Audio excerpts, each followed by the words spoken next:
Well, hi guys, it's weekly wrap time and a bit of an exciting week coming up. Chris, have we got something on tomorrow? A bit exciting, yeah. I think we're all bubbling over. Massive week in racing, and this is the biggest week of all, being Everest week. It's been a good race to us over the years, obviously winning it a couple of times with Red Zell, and can you believe it? This is our sixth running in the Everest 9-year history, so hard to believe.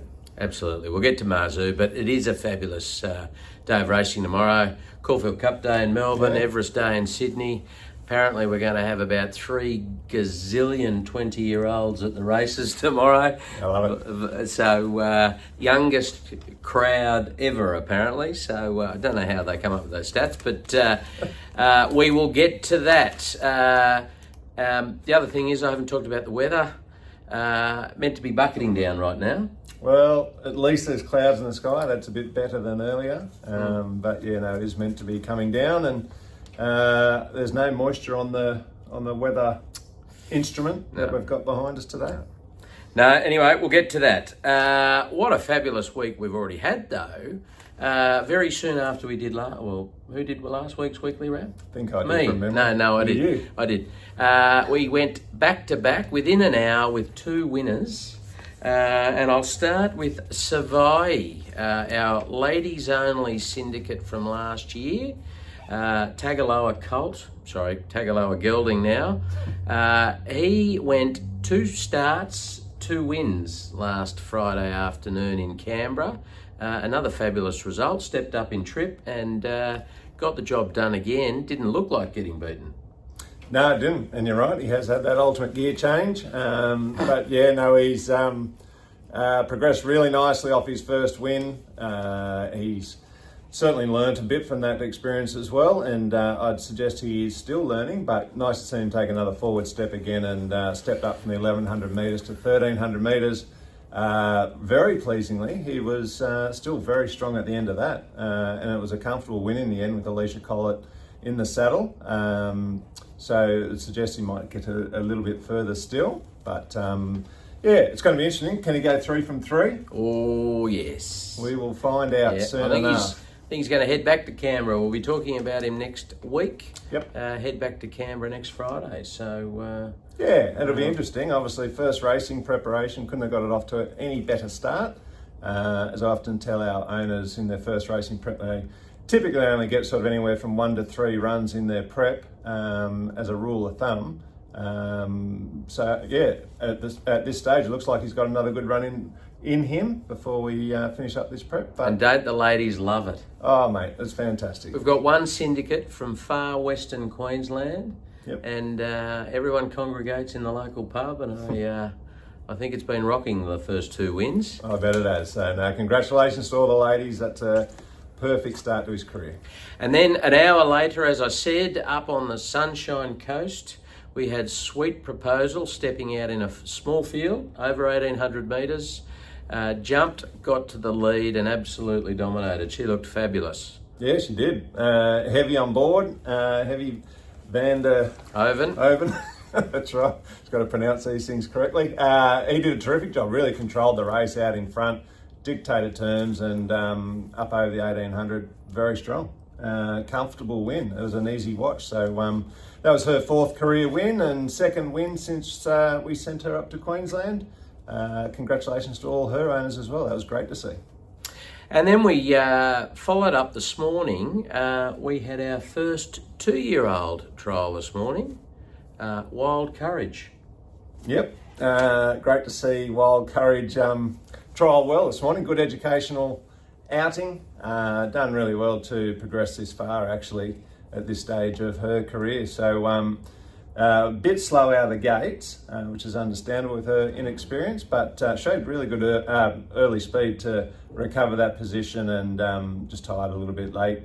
But great education. Would have learnt a lot out of that, being in amongst the other horses, and most likely will probably go to the paddock now and have a break, and then come back and I dare say make it through the races, which is exciting. You look a little confused. Have I said the wrong thing? Nah, all good, mate. I always look confused, don't I? You do. So that's the week just gone. Now we can get back to talking about the massive week ahead. Huge day tomorrow. We were so pleased to be able to do a deal with Yulong. Yep. Early this week, late last week, early this week, and to be able to announce that we've got Marzu in the slot, third running for him, 6th for Triple Crown. Absolutely over the moon. Yeah, fantastic, and really appreciate the opportunity to partner up with Yulong again. A great outfit to team up with. We're fortunate to win the second Everest together in 2018 with Redzel there in his second victory. But yeah, fantastic to team up with them again. Felt for them, Private Harry fell by the wayside unfortunately, but presented as a really good opportunity for us. And yeah, we're teaming up again, and I can't wait to get out there again. The atmosphere is enormous on Everest Day, so it's going to be a fantastic day. Yeah, and Joe Pride's done a great job with him. Jason Collett will be on board. He's drawn well in Barrier 2, and he'll give a good side, I reckon. He certainly will. He certainly will. I'll tip he'll be leading the race at one point. Let's hope it's right at the finish. So no, all the way. Exactly. Who's Cao Ying Rising? Don't know. We're about to find out. It'll be interesting to see what he does. But I think he's going to run really well, Marzu. He is running in good form. He's a very tough, honest, fast horse. He'll put himself right there in a good position to capitalise from, and he'll fight it out to the end. So I can't wait to see what he does. And Joe's particularly happy with where he's at. So fingers crossed for a big run. And well done to all the owners. Obviously, it's it'd be a thrill to get in once, but 3 times. Amazing. Fabulous. Good experience for everyone. And then we have, potentially 2 other runners tomorrow. Sir Artie first. He's guaranteed a run. He's in the benchmark 88, the last race of the day. Braithnock on board. He won this same race 3 weeks ago, the 88 1400. Dominantly, actually, in the end. He came from last and overran them quite easily. So Braith on board again. Probably the only difference is he's gained a couple of kilos, but he looks well placed again. Yeah, he does. He does. As you say, it was a dominant win. No doubt his best win, obviously for his career. He just sat out the back, smoked his pipe, and went whooshka down the outside. Very impressive. Yeah, you earned a couple of extra kilos. That's what happens. And given it was such a comfortable win last start, he's still got to be in it here, even with increased weight. So he should get a decent enough run in the race. Tad tricky from that gate, but I'd like to think he'll slot in, get a good trail behind the main speed of the race, and peel out and hopefully go just as strongly at the end this time again.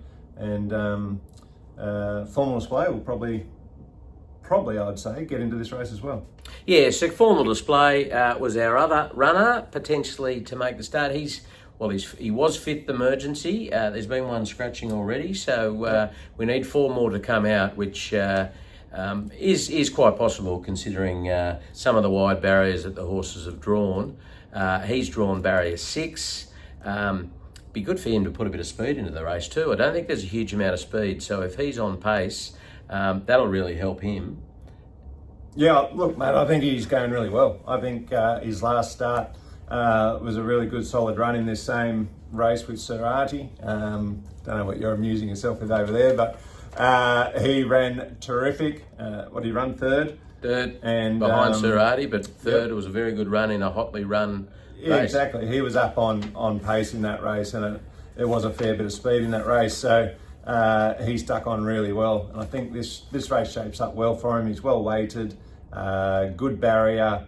I'd say the speed map looks a little bit better than last time for him, and I think you're right. I think if he's up on speed here, he might just get it that little bit softer and be able to go on with it. I know the team, Annabelle and Rob, are particularly happy with his condition. They reckon he's come on since that last run. So yeah, fingers crossed. I hope he does get into the field. I think he probably will, but we won't find out until Saturday morning. I tell you what, a Triple Crown Quinella in the last would be nice, wouldn't it? Close out Everest Day after a big victory from Marzu in the Everest would be one hell of a day. We're not asking much, are we? Nope. So moving on to Monday, we've got, potentially got a couple of trialists. We've got Firm Agreement. He's going back to the trials. He's had one run this preparation, and it's just been a bit tricky trying to plan his preparation, but his next target is the Rosehill Gold Cup, funnily enough at Randwick. But Golden Eagle Day. They're calling it Golden Mingle Day. Yeah, it's all about getting the young ones hooking up. The traffic light party. Anyway, Yeah. we'll talk about that on Golden Eagle Day. We won't get too carried away now. But firm agreement. There was 5 weeks between runs, so we've put a trial in the middle, and it'll just be a tick-over trial for him in preparation for the preparation for the Rosehill Gold Cup. And so we'll see him trial on Monday. Yeah, and looking forward, I thought he ran really well first up over the mile. Obviously a bit short for him, but did exactly what we wanted to see, and he was strong late. Looking forward to getting him up over this trip. And as you say, it was a bit tricky with the racing calendar, a bit strange with the programming that they had available. But this Rosehill Cup will be a great race for him. And then there's a really nice race at Beaufort up at Newcastle as well, a couple of weeks after that, which will be nice. So then we've got Peronimo, who is probably 50-50 to trial on Monday at Muswellbrook. He's just got a bit of a nickling foot issue, potential foot abscess, but we'll just see how he is over the weekend. Be great to get him going whenever that is.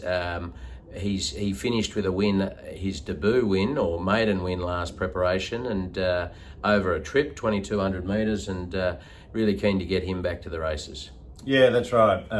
Foot abscess, that'll come and go pretty quickly, but just whether it's in time for that or not, we're a bit unsure. But yeah, it'd be fantastic to get him back. Obviously, worked him out a bit last preparation, and we'll work to get him up over that longer journey over the 2,000 metres or more, and that's where he'll be in his element. So looking forward to this preparation with him. And then on Wednesday, we have our Wootton Bassett colt, Freddie Bassett. He has been nominated for the 3-year-old classic listed race at Geelong next Wednesday. He finished midfield in the gloaming, had to go back and just it was a tough to make up ground. He certainly was strong through the line and looked like he wanted to get over further. So you know what, we'll step him up 400 metres and get him to 2,200 pretty quickly. So look, it looks a reasonable enough field down there. He's obviously still a maiden, but Annabelle and Rob have a high opinion of him. So I'll look forward to seeing him in the field. Hopefully he draws well, and it'll be great to see him over that trip. It will be. It'll be really interesting. He obviously does work very well in track work. He shows a lot of promise, hence the lofty goals he's been given in only his first racing preparation. You wonder a little bit, is it all coming a little too soon for him? But he is learning with every outing, and we just need him to continue to do that. They all learn at different rates, and he's just got to continue doing so, and that extra distance I'm sure is going to be right up his alley as well. So fingers crossed he can put it together and put in a big run down there. I think that'd be a fantastic result if he can knock that off. Very good. That's it. That is the runners for the week. Now we're going to move on to red hot tip time. Yep. After a very good run, last week was a disaster. We had Robbie, celebrity tipster from the West. Talks a big game, Robbie, but I don't think he had a great day last week. And Tough game, Robbie. I don't think Sam did any better. I didn't do any better. So I toyed with not doing anything this week and just enjoying the day, but couldn't help myself. So, no, I knew you wouldn't. Have you got anything? I do. I certainly do. All at Randwick, and I'll whip through them pretty quickly. Race 2, I've got more felons with Tommy Berry on board. He's in some form at the moment. Probably looking the fittest I've seen him, actually. Anyway, for a win, more felons. Perfumist with Regan Bayliss on board in race 4 is another win. They're all for the win, actually. Then we have race 5, Front Page with Tim Clark. And then the final one, race 9, one hell of a race. But I'm going to go for Pride of Jenny with Declan Bates to get the job done in a hotly contested race of just sheer quality. I'm a little disappointed you didn't spend enough time and go down to one of the best meetings in Australia, the Caulfield Cup Day. That's an afterthought these days, mate. Time's moved on. No way. No way. That's a great day, Caulfield Cup Day. So I will start down there. I've got 5 tomorrow. I'll start with race 7, the 1,000 guineas. I'm on number 3, Ole Dancer, to beat the short-priced Apocalyptic. Ole Dancer's paying $5.50 for the win. Race 8, the Moonga Stakes, over 1,400 metres. I'm on number 2, Private Eye. Dodged all of this sprint stuff up here and went down there. So Joe probably knows something. 260. And then race 9, the Caulfield Cup. Now, I'm on half yours, number 15, paying $3. But I did get on it a few weeks ago, so I got better odds than that. That's no good to our viewers. No, it's not. But I just don't like having too many favourites in my tips, so I just wanted to explain it. Well, that's really changed actually in recent weeks. But Half anyway, yours. They reckon he's unbeatable. But anyway. Okay. Then up here, race 8, a Silver Eagle. I'm on number 1, Linebacker. Tough barrier, but You've gone off that barrier trial, haven't you? What a hell of a barrier trial, hey? Nearly. He smoked K-Ying, paying $4. And by smoked, I mean beat him by that much.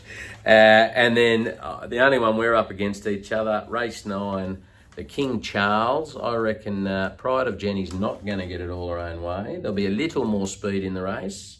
And Fangirl will come from the behind with a wet sail. $4, and I clean up.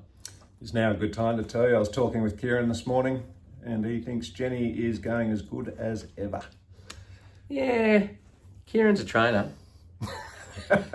What, not a tipster? No. And you are? I heard him a couple of weeks ago, and he said unbeatable about something.